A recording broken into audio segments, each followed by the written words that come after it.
Hello everyone, my name is Dian Ade Perdana. I will present for this discuss in sustainable tourism management.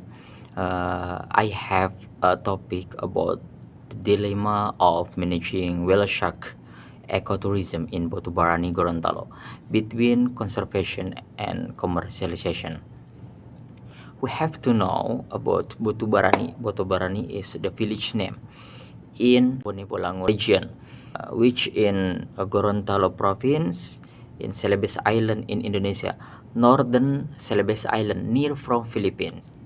And this region or this county has initially characterized as tropical coastal settlement dependent on small-scale fisher. Most households relied on fishing activities involving traditional boats and simple gear, making local livelihoods highly dependent on seasonality, weather condition, and fluctuating market prices.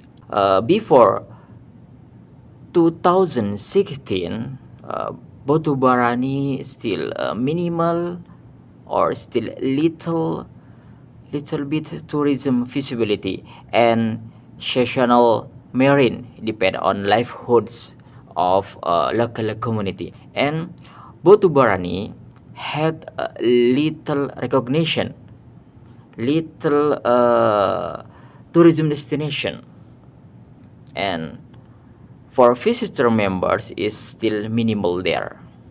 And this the picture, the map of Celebes Island, and the green one is map of Botubarani village near from Tomini Bay. Tomini Bay. If we say this island like duck, yes, because long neck like duck.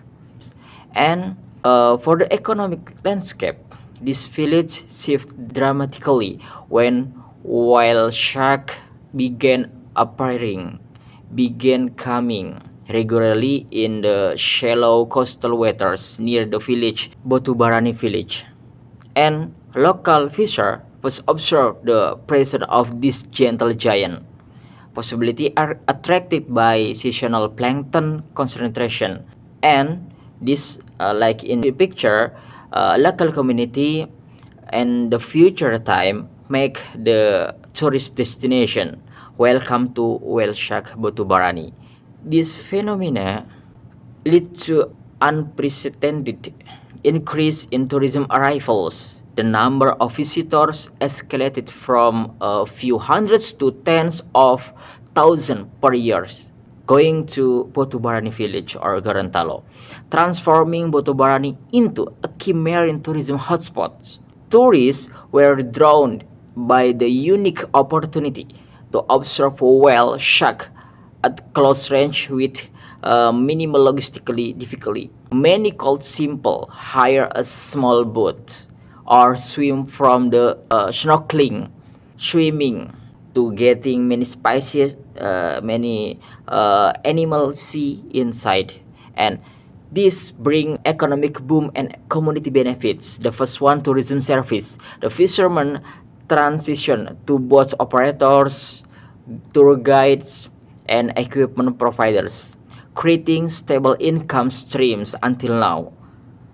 Before 2016 and transforming to after 2016 until now. And for local entrepreneurship, many local community make food stalls, make souvenir shops, and parking service emerge, diversifying community revenue source.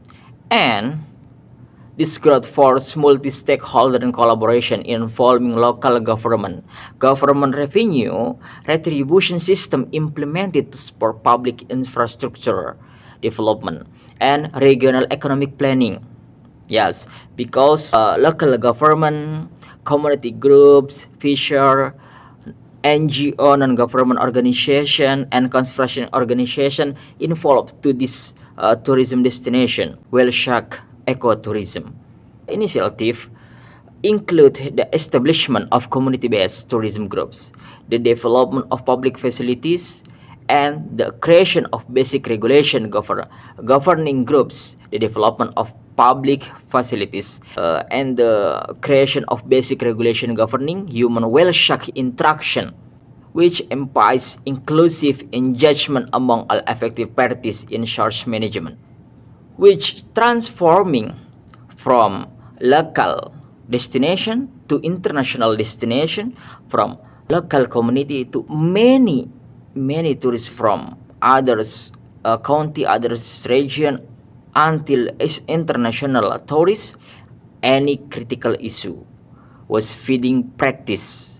Some operators offer small fees to attract whale shark for closer viewing, a practice discouraged by marine authorities. And this government challenge further complicated the situation.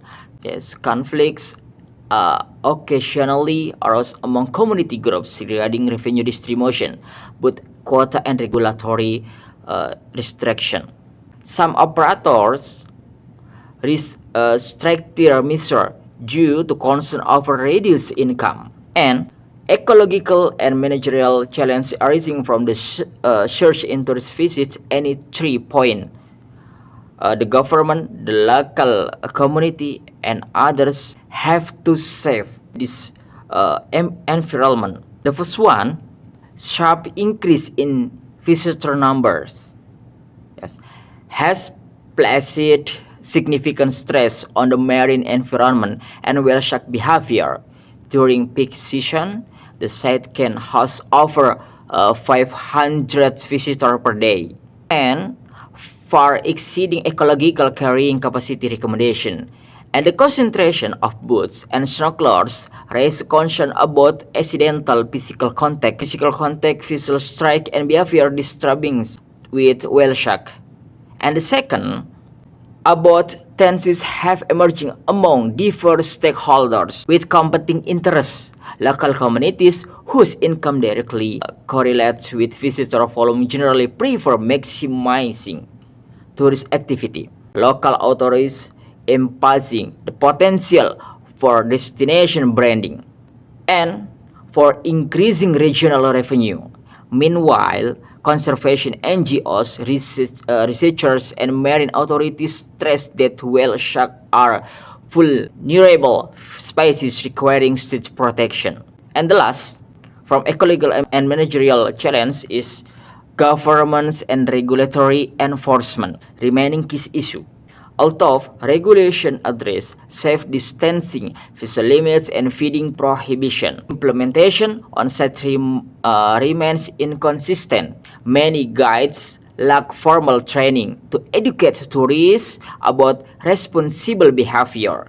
The absence of structured scheduling system leads to overcrowding during certain hours. Additionally, systematic monitoring of whale shark presence and visitor numbers is still limited, making it difficult to analyze long-term impacts on the species of marine ecosystem. And which I cite the dark side of rapid growth. Any 3 points, ecological stress, over 500 visitors per day during peak seasons, far exceeds carrying capacity, increase boat traffic, underwater noise, and waste disposal, degrade water quality, and disrupt plankton availability.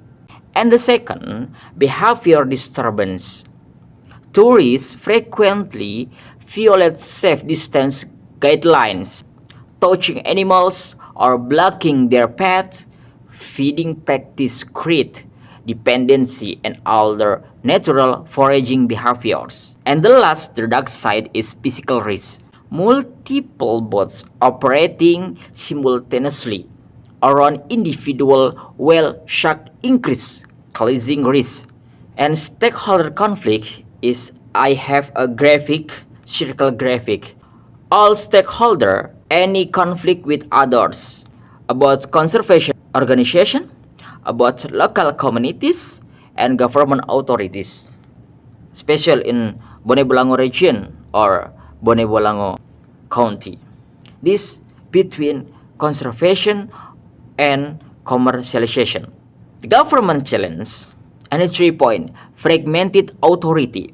Multiple agencies like marine affairs, tourism, fisheries, village government, or local government create unclear leadership and slow decision making.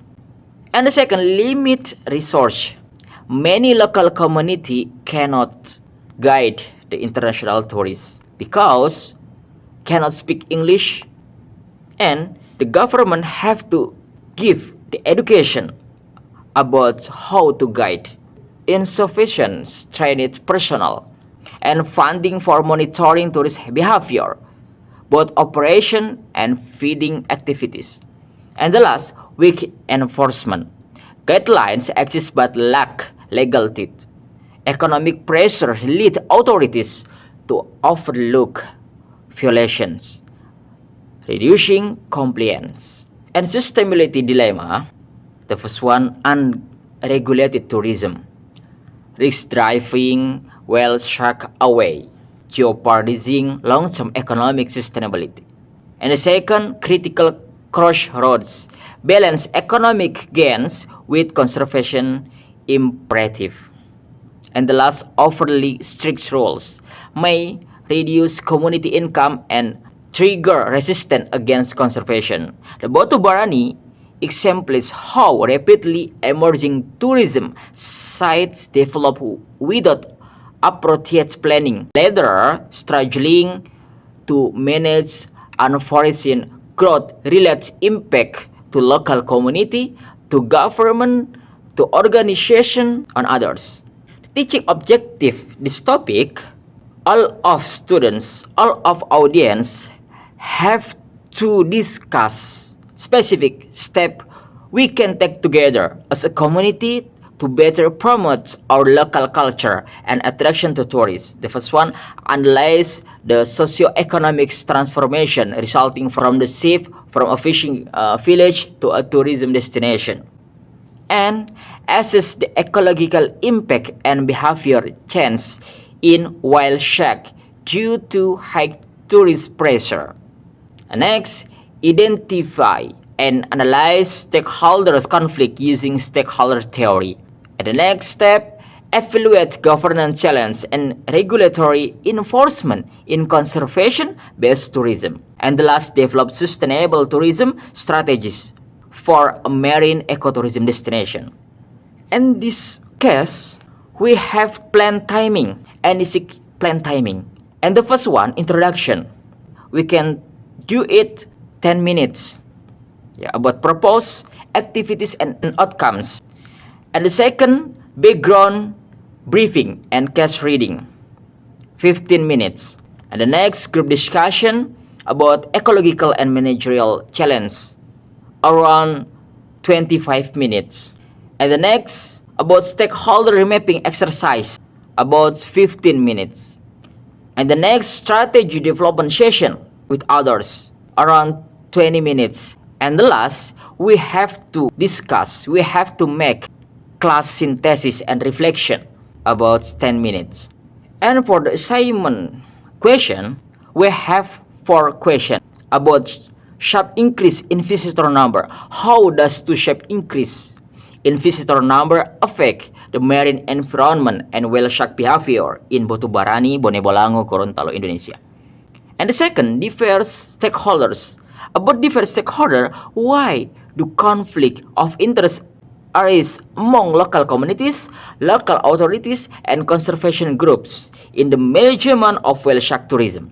And the third one, governance and regulatory enforcement. What are the main governance and regulatory enforcement challenges in the management of whale shark tourism in Batu Barani? And the last, management model. What management model can ensure the long-term ecological sustainability of whale shark while safeguarding the economic welfare of the local community? And we have the theoretical or theories frameworks for discussion.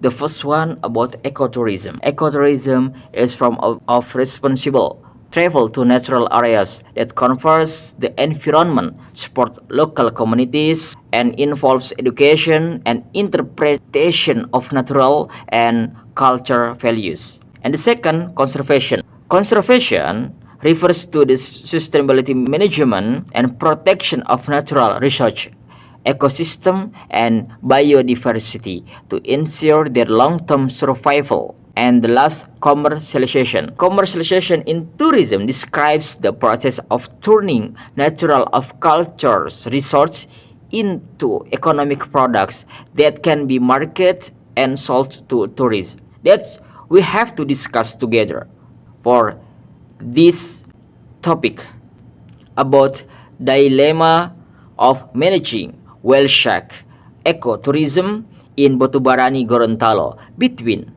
conservation and commercialization. Okay, thank you very much for this time and this chance.